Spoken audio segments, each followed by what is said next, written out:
The story of Daniel's prophecy, the future revealed.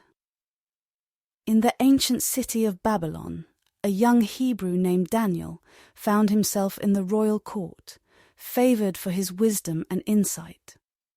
One night, King Nebuchadnezzar was troubled by a mysterious dream that none of his wise men could interpret. Desperate, the king summoned Daniel, who prayed for divine revelation. God answered, and Daniel stood before the king to reveal the dream's meaning. The king had seen a colossal statue with a head of gold, chest, and arms of silver, belly, and thighs of bronze, legs of iron, and feet partly of iron and partly of clay. Suddenly, a stone, not cut by human hands, struck the statue, shattering it to pieces, and the wind blew away the fragments. The stone grew into a great mountain that filled the whole earth. Daniel 2:31-45. Daniel explained that the statue represented a series of kingdoms, Babylon as the head of gold, followed by 3 successive empires. The stone symbolized a divine kingdom that would crush all others and endure forever. Nebuchadnezzar marveled at the interpretation and honored Daniel.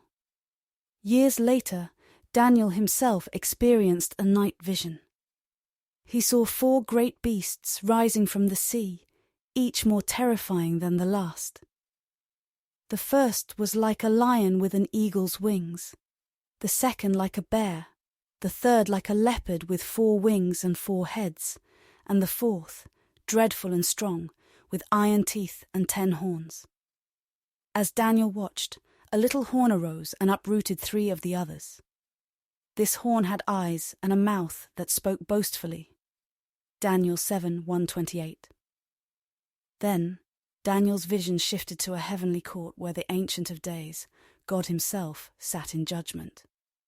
The 4th beast was slain, and its body was destroyed.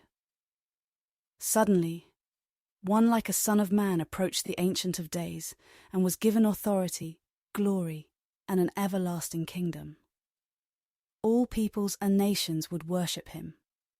Daniel was deeply troubled and sought understanding.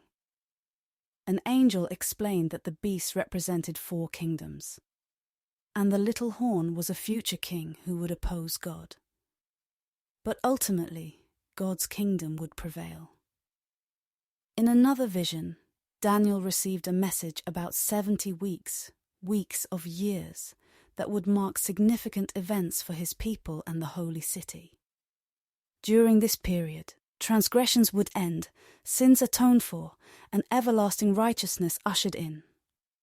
The prophecy foretold the coming of an anointed one, the Messiah, and the end of an appointed time. Daniel 9:24-27. Years passed, and Daniel found himself contemplating the future conflicts revealed to him.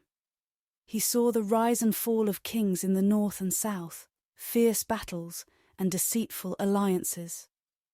One king in particular would exalt himself above all gods, speaking blasphemies against the God of gods.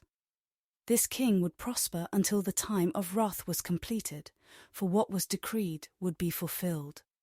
Daniel 11:1-45. Finally, Daniel was given a glimpse of the end times. Michael, the great prince who protects God's people, would arise during a time of unprecedented distress. Yet, those whose names were written in the book would be delivered.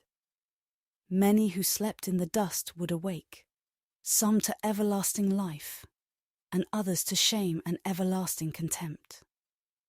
With these visions and prophecies, Daniel was shown a grand tapestry of history and future events woven by the hand of God. Though troubled by what he saw, Daniel held fast to the assurance that God's kingdom would ultimately triumph, offering hope and redemption to all who remained faithful. Daniel 12:1-13.